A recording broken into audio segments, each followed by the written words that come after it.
Hi, good evening, everyone. We're having some technical issues with with WebEx this evening. I'm glad you guys waited it out. I appreciate it.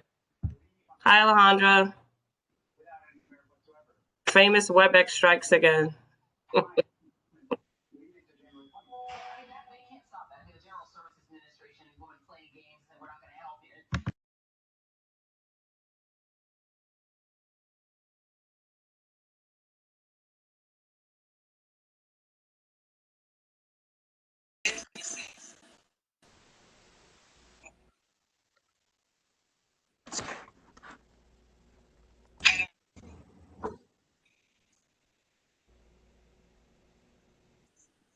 Is it possible for the community board to get a second Zoom account or something so we could constantly use Zoom? We're actually waiting for some further guidance. They really want to see this WebEx as the sole virtual meeting tool. Right.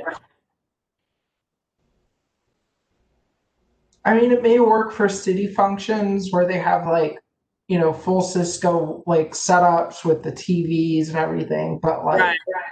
for general public, Zoom is better. Right. Hi, Magdalia. Hi, how you guys doing? How's everyone doing? Good. All right.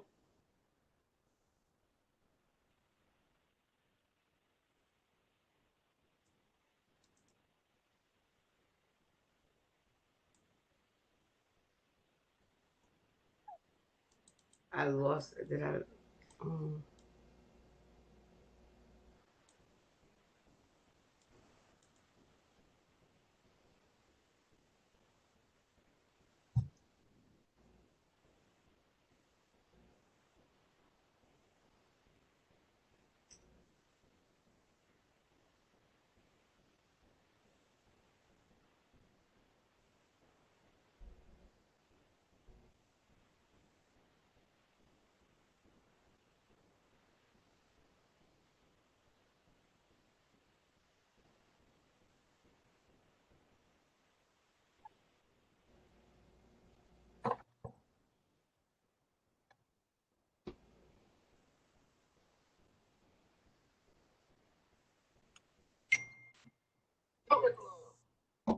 What's up, man?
All right, are we ready to start the meeting or is all the issues resolved?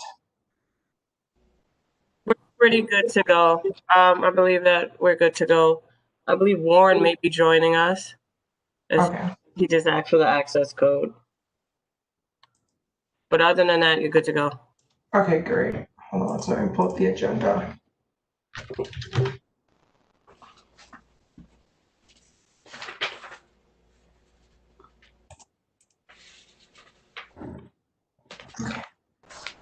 Okay, so welcome everyone. We had a really great and successful meeting last month doing the housing know your rights training.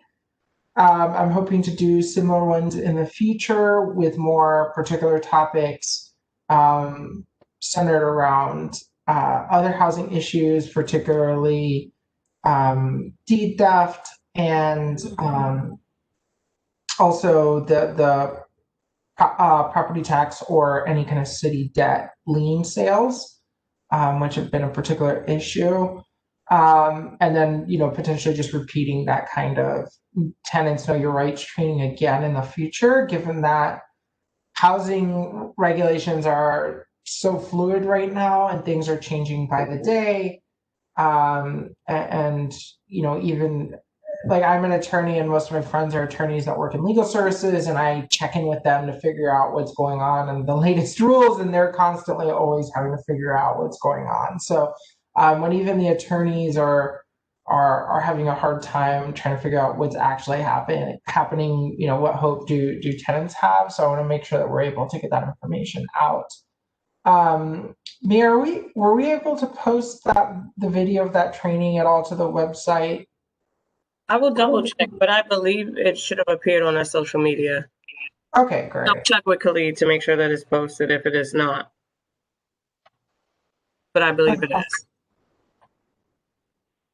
And so usually we haven't really had very many meetings with this new format, but typically I like to open up the housing committee with everybody introducing themselves and then particularly discussing any housing issue they're seeing or any issues that they may see their neighbors going through, so that we can work on it and address it as a community board or see what we can do within our capacity as a committee. So I'll introduce myself. I'm Alejandra Caraballo. I'm the chair of the committee. I've been the chair for the last year, and it's been a real privilege. And I'll pass it on to Migdalia. Can you hear me? Yes. Good. Okay. Good evening, everyone. Migdalia Rodriguez, and a community board member for housing. And I live on President Street. And I do want to talk about, I just mentioned, we had an empty parking lot. And I found out that they are building a 52 apartment, 8-story building with 22 parking space or whatever, parking lot. We have a problem. We have a kind of a concern about that because number one, we're homeowners. No one even gave us the courtesy to let us know we pay taxes here. And to find out that this is coming here, a 52 apartment right across the street, and none of us knew about it until I approached some guys that are digging and with no permit. So complaints to 311 already to the building department because they have no permits and they're digging. But we're kind of appalled that this is happening. A 52 apartments. It's larger and taller than any other building on the block. So that's kind of concerning. That's what I have right now. Thank you, Migdalia. Thank you. Do you want to go next, Leslie? Sure. I'm Leslie Farrar. I'm new to the housing, to the committee, and what you're seeing my bar cart in the background, which I generally try to hide for business meetings. But, there it is. There's my partner's wine and liquor collection. Oh man! When the were announced, it's like time to buy shoes and booze. I live in Prospect Lefferts Garden on what's called Rutland 3 between Rogers and Nostrand, and I own a 2-family, and I believe in offering good housing at a fair price.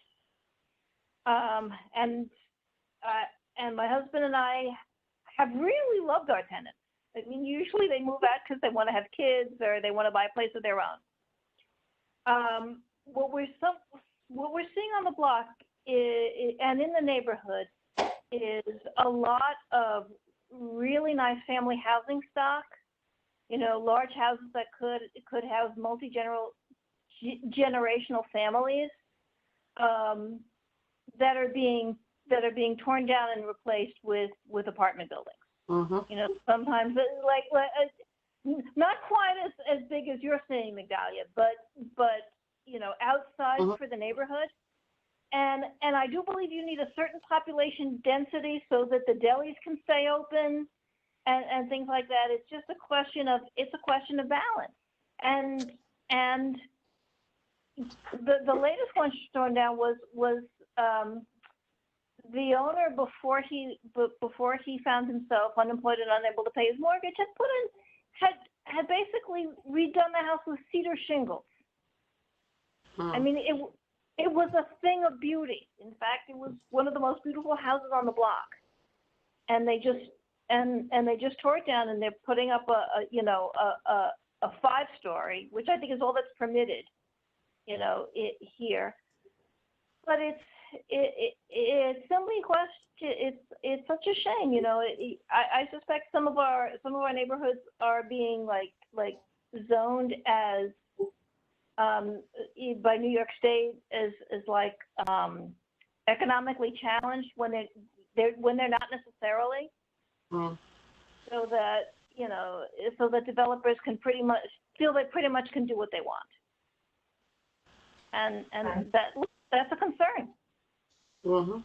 I agree. I think so. My understanding, and I think this ties in with Migdalia's concern about the apartment across from her as well, is that a lot of these 4, 5-story, I think up to 8-story buildings north of Empire are within the current zoning plan of the community. So they're as of right housing, meaning that the developers have they have a right to develop that property as they want to within that parameter.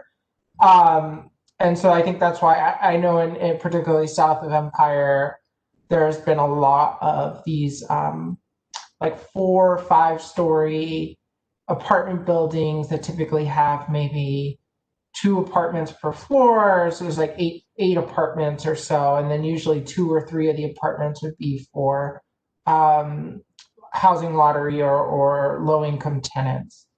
And so that's been a kind of the common theme. And I know oftentimes they're tearing down a lot of the older homes to accomplish it, especially if they're not protected by the landmark preservation status that a lot of the Lefferts Gardens homes have. And so I do understand the concern that for a lot of folks that there needs to be a balance so that it doesn't turn from, you know, a ton of single family homes to this high density housing, and there's not as much there's no thought given to subway service or electrical or environmental issues. Right. And that makes sense. I will just say from my own perspective, you know, a few years ago when I was looking for a place to live, I was able to find with 2 roommates one of the newer construction houses. And we were able to move affordably, and it was one of these newer construction apartment buildings, and it was some of the most. It was between me and my 2 roommates, it was extremely affordable for us. So I think, you know, oftentimes the folks that end up living in these apartments are younger folks who don't necessarily have the money to own a single family home or didn't inherit one from generationally, and then on the other hand, you know, don't have access to rent stabilized housing. And I think that's the other like access issue. A lot of people my age don't have access to affordable housing, and so they have a ton of roommates and they're living in the newer construction, and I think that feeds a lot of concerns about gentrification. But I want to leave the floor open for Maurice to introduce himself and discuss any particular issues. Hello, good evening, everyone. My name is Maurice Cummings. I am actually from Councilwoman, almost at Assemblywoman, Councilwoman Alika Ampry Samuel's office. Actually, today is my first day. I was given this meeting to jump in on. I live in Crown Heights. It's crazy. Alika's office is on Rockaway, but I live on Montgomery in Crown Heights, and I think this is my neighbor. I think this is my neighbor over here on this is I crazy. was literally saying that, like, is that my neighbor from Ford, like next door? That's Yeah, crazy. it's the guy from next door. That's me. Where, Um, where in how- Montgomery? I live right on in between Montgomery and Sullivan on Nostrand. We're in New York Nostrand. yeah, you're across the street from the big lot on the corner of my block that I'm wondering what's it gonna be. Uh, Oh, yeah. Yeah. Yeah, right there. Yeah, so this is my first meeting. It's nice to meet everyone. I'm coming from the consulting world, but I used to work in the state legislature for Assemblyman Keith Wright for a number of years. mm, So I've definitely had and dealt with my share of housing issues as when he was the chair of the Assembly Housing Committee up in Harlem, going through similar gentrifications and losing of Mitchell Mamas and all types of till programs and NYCHA and back to the John Ray days. So glad to be on the call. I don't currently have any issues. I see everything that y'all see. Same stuff going on in the neighborhood. I am interested to know what the hell is going to go up on the corner. They moved my V's or my Jamaican food up the block to Nostrand between Carroll and President, so a little extra exercise. But yeah, I'm listening and learning, and I get my feet a little wet. I'll have a little bit more to contribute to the meeting. But pleasure to meet everybody, and good to see you, neighbor. Yeah, I'm wondering what my understanding was they were going to build. This is what I heard from, I think like a year ago, there's basically rumor at this point. So there's no permits or anything filed, but there were going to be condos across the street, and the first floor might have been a new grocery store, but nothing is confirmed, and it's just hearsay at this point. But I will say, like, apparently the building that I live in now was slated to be condos, and then it turned out that they ended up building it right after they were planning to build it during the Great Recession last time, and then they ended up converting it into rent stabilized housing. So all of these apartments in here are rent stabilized. So they ended up taking a bunch of tax credits. So hopefully it doesn't end up just being condos for wealthy folks, and actually they end up giving some of these out to lower income folks. But here's hoping. That's interesting. I don't think a lot of people in the community know that. People walk past that building and think that it's like some crazy expensive. Because you guys got, I don't know, is that the piano? Is the entrance on Sullivan? Yeah. Yeah, you got the grand piano. You got the grand piano in the lobby. You look downstairs. You got 15 like running machines. So I don't think people are properly informed as to all of the possibilities or available affordable pieces that are like centrally located right in their backyard. So yeah, I will say that the rent's probably a lot higher than the average, but it is stabilized and it's affordable for folks who have roommates. Like me and my partner have a roommate, and that's how we're able to really afford to live here. We're paying pretty much. We have a 2-bedroom, and we're paying about the same that we would for a 1-bedroom, and then we have a roommate, and so. It makes it relatively affordable for us, and we know that we have all these protections with rent stabilization. And I think compared to everything else, it's a little bit lower. But I think, yeah, it definitely looks out of place in the neighborhood, and it can. No, it's not. And, I'm very I'm careful with using the phrase affordable. Affordable to one is not affordable. It covers a wide range of affordability, and some people just don't fall within the bracket of that affordability. So I totally get what you're saying. Absolutely. Yeah. No, and I believe there's quite a few tenants here who also have the lottery housing. So they have the rent reduced. I don't know by how much, but I do know that there was at least a certain amount of units that were given out. So the whole building's rent stabilized, and then there's a bunch of low income housing units here as well. But it definitely doesn't give that appearance, and so yeah, I can understand. Is it like 70, 30, 70, 70 market, 30 affordable? Do you know what the ratio is? I don't know. This building was built in 2012, so this was 2011, 12. Yep, I saw the record. Yeah. Okay. Yeah. Awesome. All right. So, yeah, and I think the broader issue, and I think from my experience, like I work as a public interest attorney, so I do not make very much as what most people think of when an attorney making six figures. Like I'm not even close to that.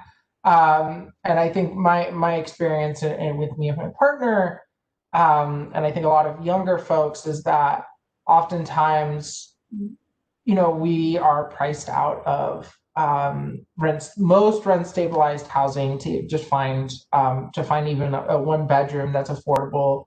And so, before this, like I was living with two roommates and I'm an attorney, like there's no even hope for me and my partner to like start a family because we can't even really afford a place on our own to even start a family. And like that just brings it home to me because I know for us, it's like we're two working professionals and we can't even really afford an apartment on our own, let alone like trying to, if we wanted to start a family. And so, and being cognizant of that.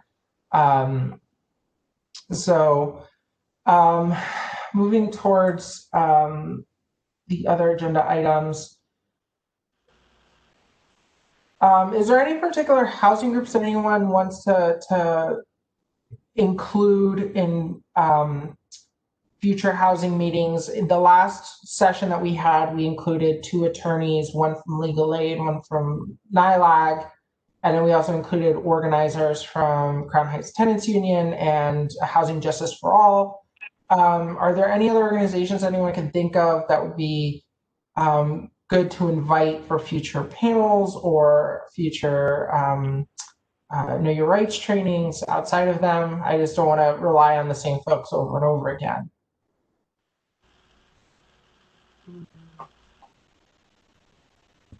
Well, I don't know any off the top of my head, but I'm sure if I get a little more acclimated, I'd love to contribute to the list to make sure that we have as many people in the room who can give us some useful information to disseminate. Ms. McDalia, can I ask you a question? That building with the parking lot, is that on President between what and what? President between Bedford and Franklin. Thank you, Right Ms. down the McDalia. Armory. Have the Armory that's also, being Oh, erected. yeah, they got all Oh, the, yeah. We the have gates a are up. They have the construction.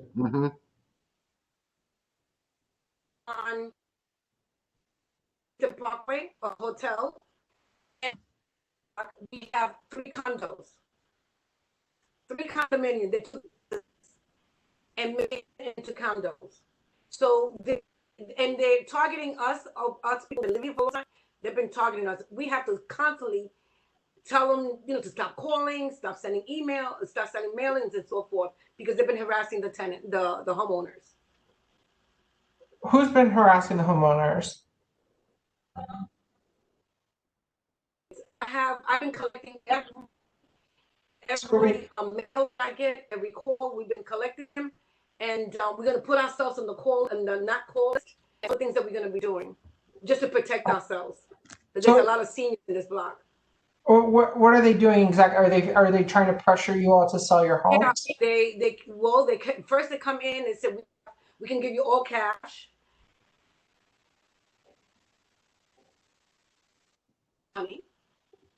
And some people, some people go for it, some people don't. So I've been having meetings with the homeowners in the community, and I've been bringing in services. They've been coming in and bringing attorneys from Letitia James to make sure that the people understand that you don't have to buy. You don't have to sell. Rather, you don't have to sell your house. You can't let these people pressure you. But they're seniors, so already we lost 3. So that's actually a great idea in terms of bringing in the Attorney General's office's staff into because I know they've been working specifically on the issue of deed theft Yes. and in these high pressure tactics. And I think that's actually would be a great idea we can try and do for our December meeting. I can work on, I actually have one of my former professors she was a housing or tenants rights attorney at Legal Services that I worked with when I was in law school. She's now at the Attorney General's office working on housing issues. And I've previously spoken with her about bringing folks here, and so I can follow up with her now that we have sessions, and I can see about actually having something we can also record and also put out generally on the community, and you can invite folks on your block to be able to come watch in a way that's safe for everyone. Because I think it's appalling what's been going on in some of these. Thank Yeah, they've been people showing up, and I used to live in Bedford Stuyvesant on Macon between Malcolm X and Patchen. Okay. I had someone come to my house some years ago, early 2Ks, 2005, 2004, and try that. And I think I delivered the message the very first time well enough where he would not come back. Yeah. We had to then organize a meeting of some of the older folk on the block, and then we had some folk on the block, some children of older folk who had retired and moved away, and had this dancing idea of maybe making a quick dollar, and had to really inform them as to the true value of what they were sitting on. Absolutely. And how they were about to be robbed. Yes. And how it was imperative that the block stuck together, because if you get two people to sell their houses and they live next door, they'll tear it down no problem and throw up some horrendous looking, aesthetically eyesore right in the middle of the block. And I've seen a lot of those going up in Bedford Stuyvesant. I've even seen them in Lefferts Gardens and some in Clinton Hills as well. You have the beautiful brownstone front, and then you have this, it looks like somebody from Colorado, and I have nothing against Colorado, but it looks like an Adirondack cabin in the middle of the block. I seen them. Right. It looks like some type of, spin Colorado ski lodge in the middle of the block. And, aesthetically, it just does not, it's not uniform with the tradition. Yes. And these are blocks that are not landmarked, so they can do their numbers. They can do what they want. They're throwing the money around. So it's very important that, and I know a couple of people in the AG's office as well. If you need some reinforcements with that, or your person is not available, could certainly. Yeah. Thank you. That'll be good. Yeah, I think if I can follow up with you, Maurice, after, I'd love to speak with you, and yeah. Sure. Let me drop my email address in the chat.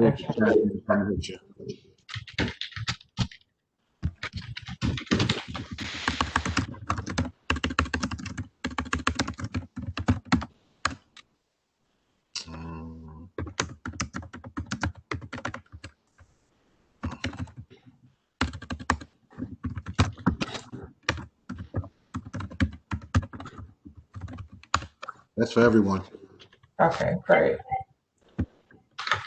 And just in case, that's the personal. Okay, perfect.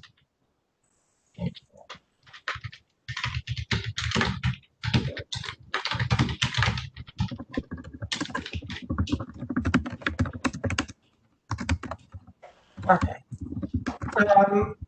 So would everyone be on board with doing a meeting next month to focus specifically on the issue of deed theft? And we can also fold in the lien issues.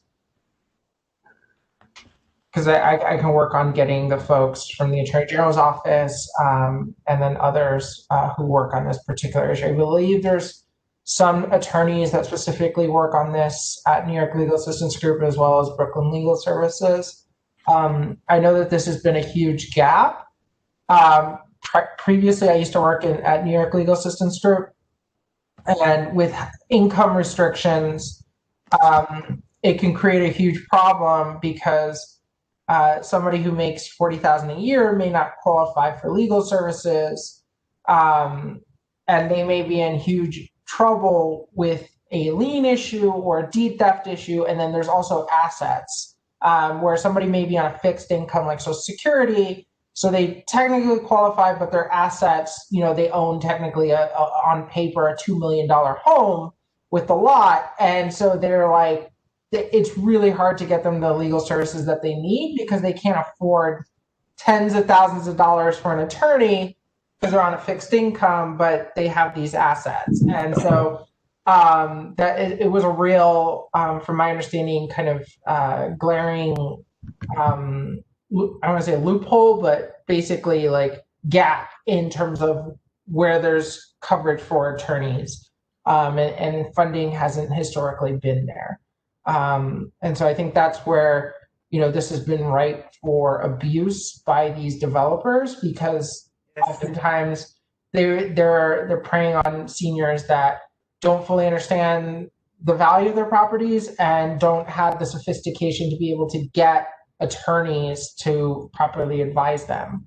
And it's really unfortunate because I think that is some of the most despicable behavior, targeting our seniors. It's predatory. It's predatory. Another sad thing is that sometimes that happens within families. Like a sibling or even a child will steal, will steal a deed from a parent or a brother or a sister, and that's sad and scary. Yeah, and that's even worse when it involves a family member. Those are the people you're supposed to rely and depend and trust. So I think that we should probably talk about, protections. Older folks like talking to seniors about, preparing. It's inevitable.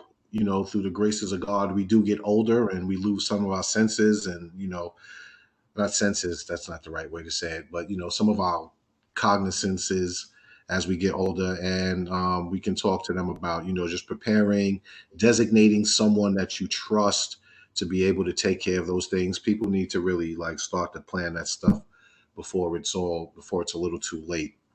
Where's the deed? Who's in charge of the deed? Who is taking care of the estate? God forbid something happens to me on Saturday. Those things of, that type of education, it just needs to be talked about, albeit people don't want to talk about it. It's necessary to avoid some of those tragedies and some of those sad stories of, two brothers fighting over a house that their mom left them. One wants to preserve the house and pass it down, keep it in the family and and raise their children in it. And the other one's looking to move to LA and sell a crib for 1.8 and the crib's worth 3.6. You have the infighting, and it's a family war, and it's terrible. Yeah. I mean, I previously did some last wills and testaments and other, and the amount of people that don't have, I mean, for most people who don't have real property like homes or anything like that, not having a will or not having other, I forgot the term for it. I'm blanking. It's been a long day. It may not be as big a deal, but I think a lot of people don't realize that they need it if they own a home, if they own a car, if they own or they have substantial assets. And, having those are incredibly important. I don't know if that would follow more towards the health committee. I could reach out to them and see about, maybe doing something for, because I think it also touches upon healthcare proxies usually and living wills, and that's incredibly important. Actually, one of the a client that I had done a last will and testament for, and healthcare proxy ended up needing it. And it was unfortunate because she was also a close friend during COVID. And I got a frantic call from a family friend who was like looking for her documents, and I had to call my former employer and do this all last minute in the middle of the peak of COVID. And unfortunately, she didn't make it. And now, like, I've been approached about issues about the last will and testament and a lot of those things. And even when all those things were there and there was clear stuff left behind, there was still a lot of questions, a lot of uncertainty. And so, you know, that it can create a lot of issues. So, you know, anytime this topic comes up, I just immediately tell people, make sure you get your last will and testaments done. You're never too old, and to make sure to have a healthcare proxy and living will in place. Those are relatively easy to get done.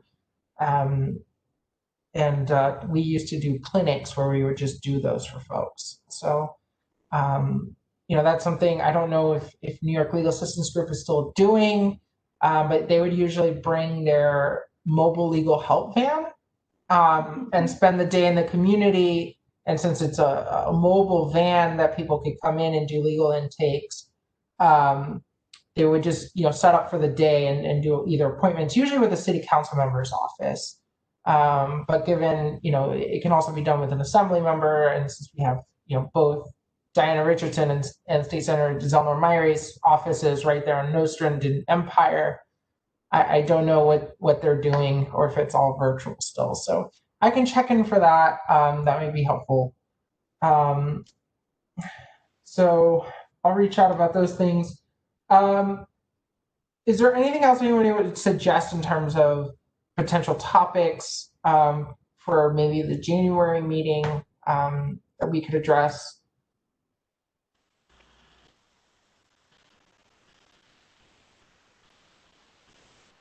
I'm wondering if we talk a little bit about the process of landmarking a block, if that's what the block wants to do. Because I know in my neighborhood, my block is right outside the landmark zone, and well, that allows you to do more stuff with your property, i.e., paint the doors whatever color you want. But also means that it's prime space for developers to come and you know, try to buy your property at bargain basement prices, and then put up whatever, you know, whatever they like, whether it goes with the neighborhood or not. Right. Yeah, that's something we can. Yeah, go ahead, McDonough. We've had meetings here on President Street and Union Street. Wow, plenty of meetings, and not everyone agreed with landmarking.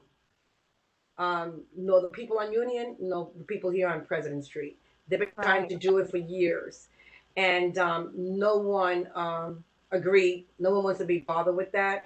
I think what happens is that we've become so savvy in what the developers are doing and what they want, that we've been able to speak on that. Also, some individuals, and even some Community Board 9 used to have it many years ago as well. They talked about it.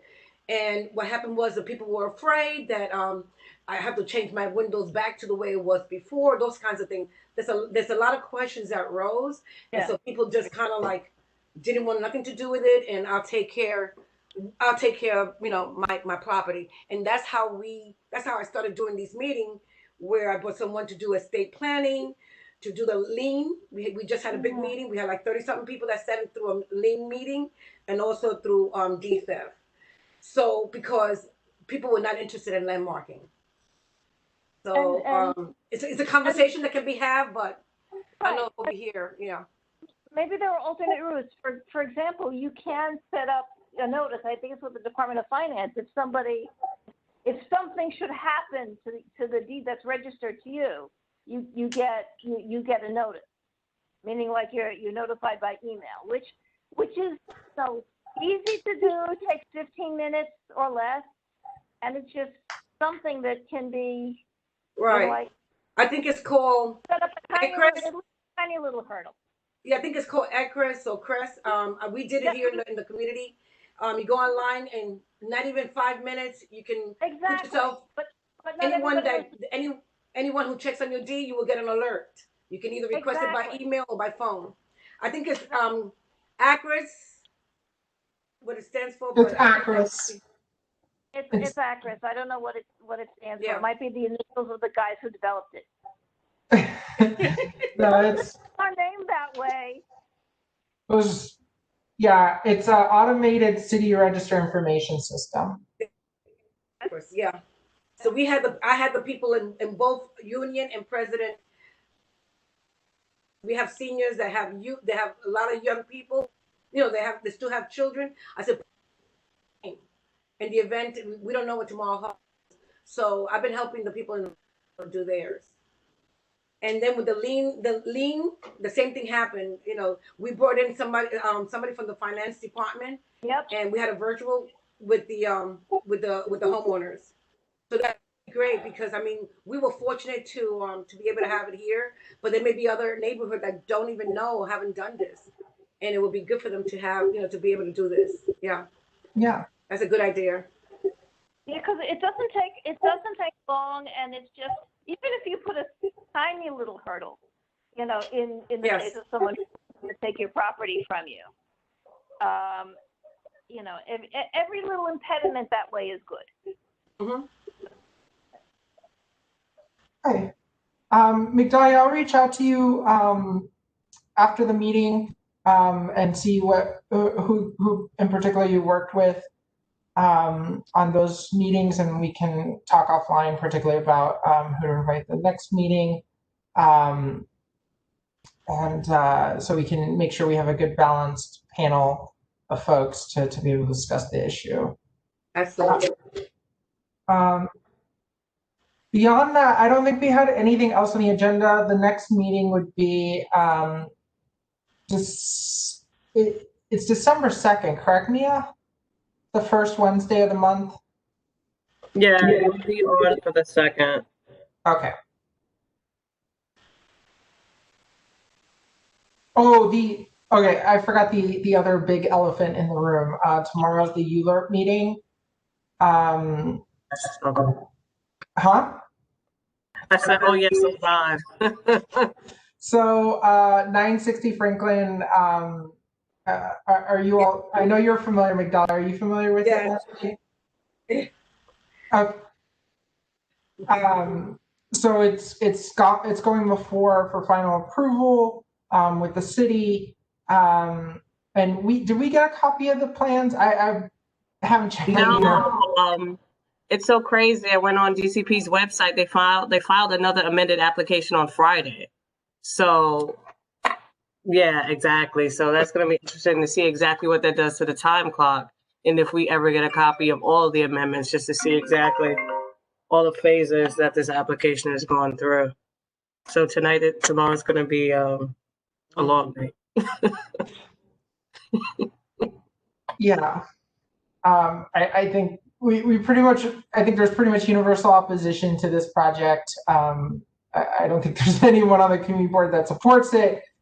So this, I think we're all united on that front, but I think there's going to be a lot of contentious community opposition that may not be constructive towards holding a meeting. So we'll see, but I encourage you all to join the meeting tomorrow at 7 o'clock for the ULURP to get more information. Hopefully we'll get something from DCP, but I'm not hopeful. Not at all. I'm not optimistic at all. My worry is that they'll just drop this when they approve it, and then we have our 60 days, and we'll go from there. It'll be important for us as a committee to review, I think in particular, the housing component, and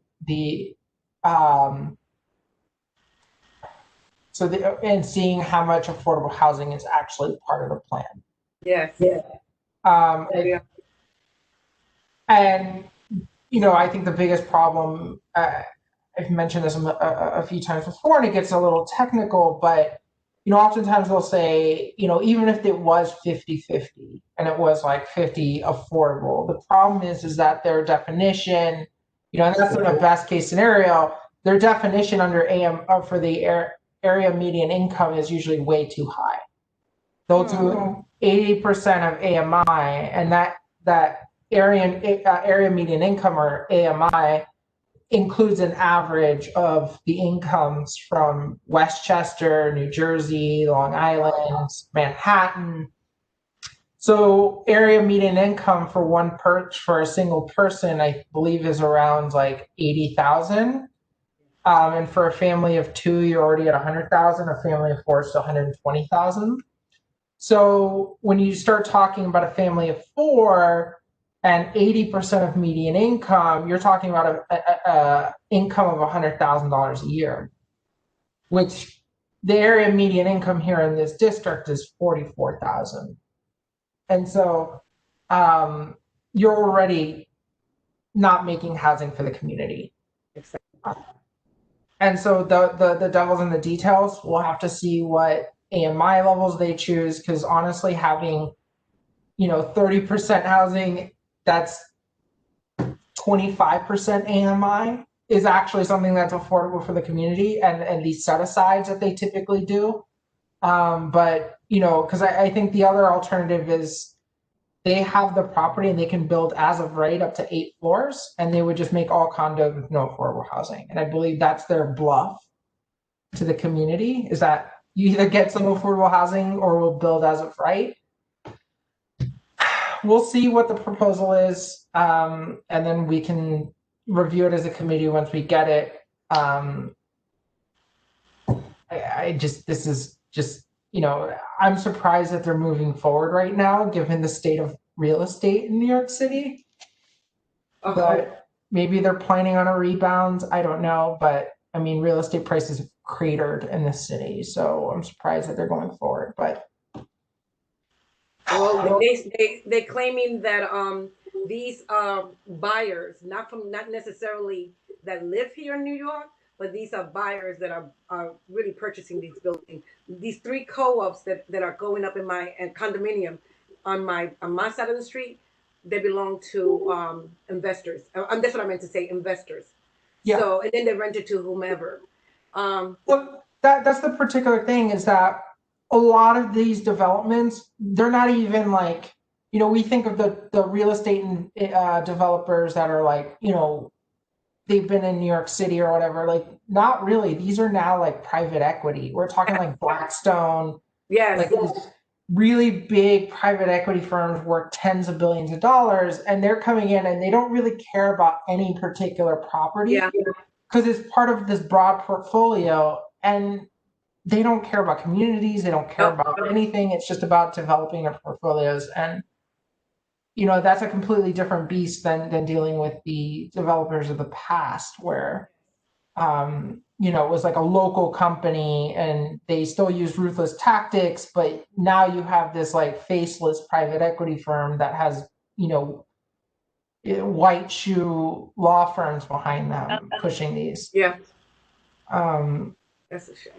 And they be so big, you may never ever really know who the face is. It's like 3 or 4 faces behind 4 other faces. Yeah. Oh yeah. LLCs within LLCs, and oh my God, Yeah. LLCs all the way down to the Z's. Yeah. Like literally. Wait till you see what they're going to do with Empire Boulevard. I feel like all the good corners on Eastern Parkway have evaporated. I remember when the car wash was there, and Yeah. and when Dunkin' Donuts and the gas station was there. I mean, when the car wash was up the block in the building that you live in, Alejandra. Wow. It's nutty, and it's sweeping right through. Empire Boulevard's about to look like something you've never seen before. I hate to sound like you've never seen before. Doing numbers bigly. Yeah. It's terrible.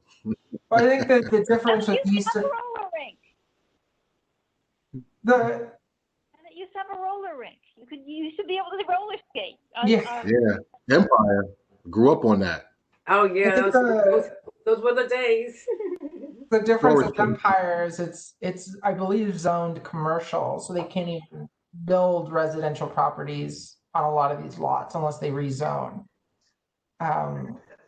So, and that would require community input and approval from city council. So Thinking about that. I'm hopeful that's not the case, because the last thing Empire needs is to be turned into a ton of high-rise condos. But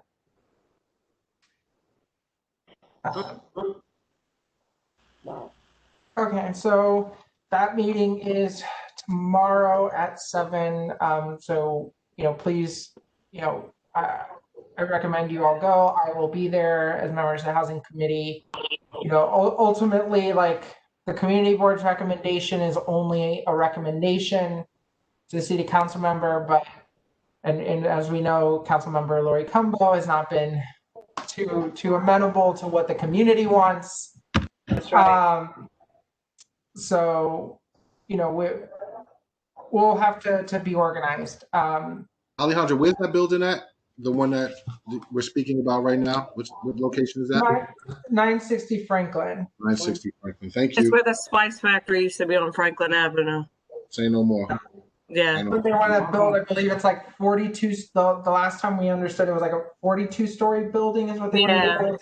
It's supposed to top off Tivoli in Ebbetsfield. Right. I used to be able to go to the roof in Ebbetsfield and watch the fireworks every summer. Mm.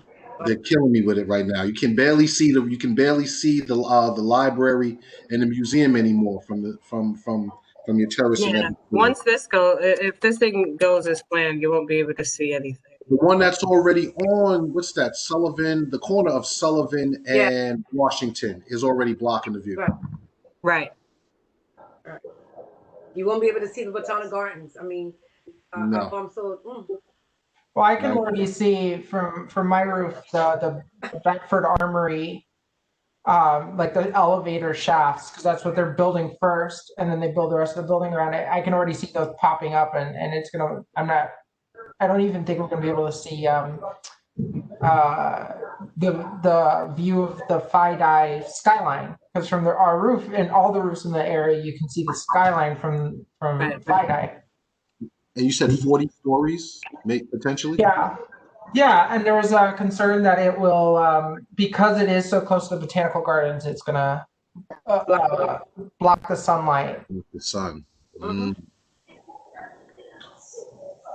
They don't care. They don't care.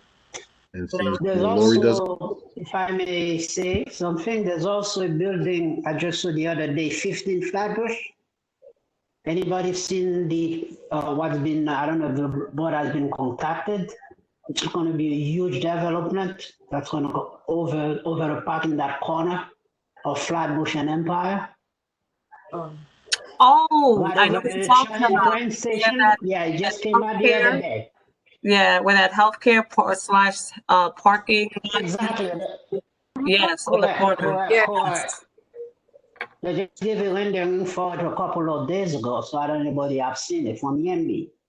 Just for a reference point, it's the property directly across from the side of the Wendy's parking lot when you exit the Q train on Flatbush. Correct. Huge development. I don't know how many floors, but it looks like it's going to block anything east. I mean, anything east of Flatbush won't be able to see the park anymore.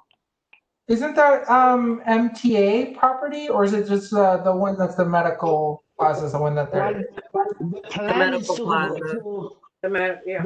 to build over the subway entrance. Also create a new subway entrance, including in the building also. Wow. The parking lot and the place where you still have the physical therapy, that's the whole area. If you look up for 15 Flatbush, it's look huge. Wow. Yeah, because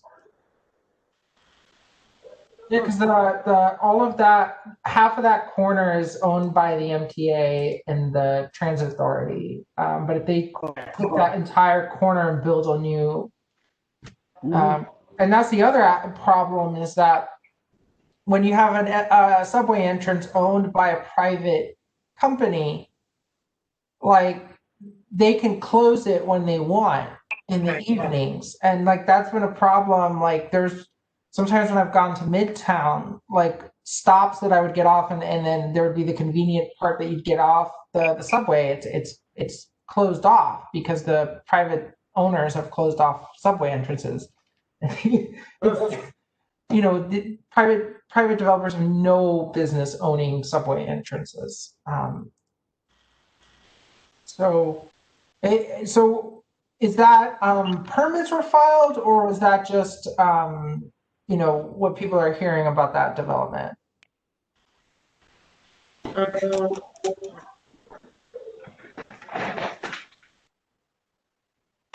Mr. Almenar, how did you hear about that?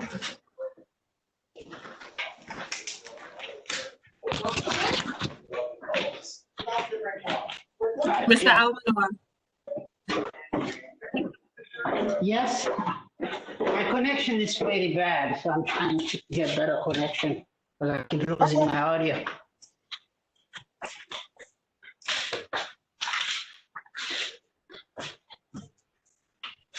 I cannot hear anyone. No, I was just asking, how did you hear about this development? Is it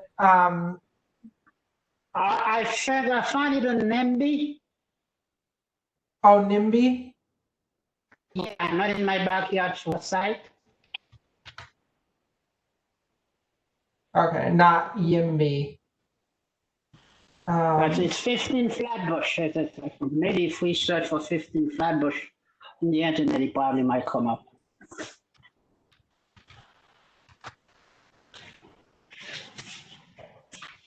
That's green. I don't know what.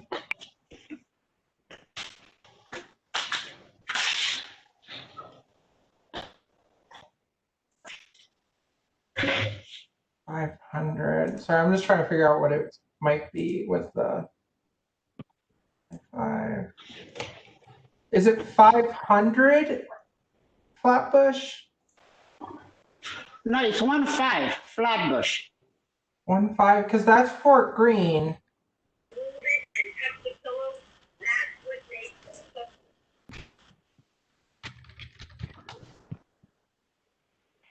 Huh. I'll take a look at it and see if I can find information on it. I don't want to take over everyone's time. I think we covered everything on the agenda. I'll be working on getting the panel for next meeting in December. The other thing we need to be mindful of is that if we do get a final plan released, we have 60 days to review for 960 Franklin. Given that they just filed an amendment, who knows? I mean, if it's a minor change, it might not ultimately change how long it takes DCP to review.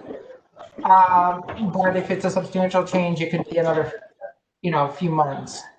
So, keep. Building.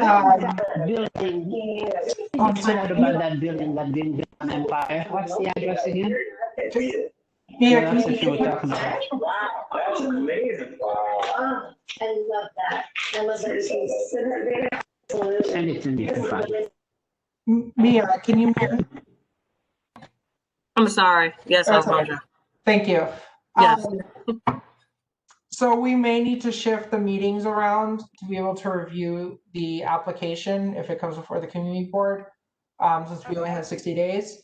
So keep paying attention to that. I'll let you know as soon as we get a copy, and then I encourage everyone to attend the meeting tomorrow at ULURP. Is there anything else anyone wanted to say before we finish up for this evening? Hi, it's Wendy. We're good. Thank you. Hi, Wendy. Hi, I wanted to say, I think to verify the address at Ocean and Flatbush is 15 Ocean Avenue, not Flatbush Avenue.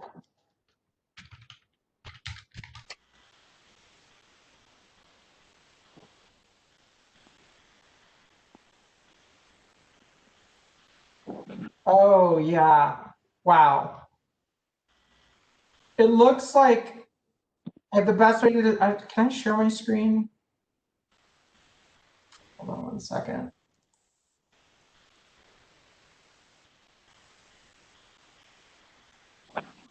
Oh, I see it.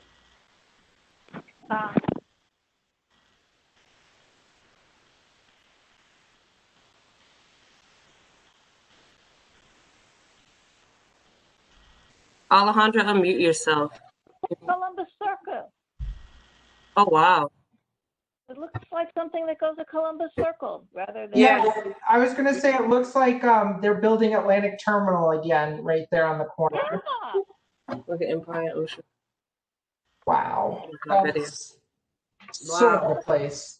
The building on the corner, the medical center where you turn from Ocean. That's what they want to change it to? With the subway entrance? Wow. Wow. Wow. Wow. Wow. Uh, So they just, We're not they gonna just, recognize Brooklyn. not, they're just gonna make everybody walk to Lincoln for the next year and a half. Yeah. They say in 5 years, That would all be this fun. is gonna change.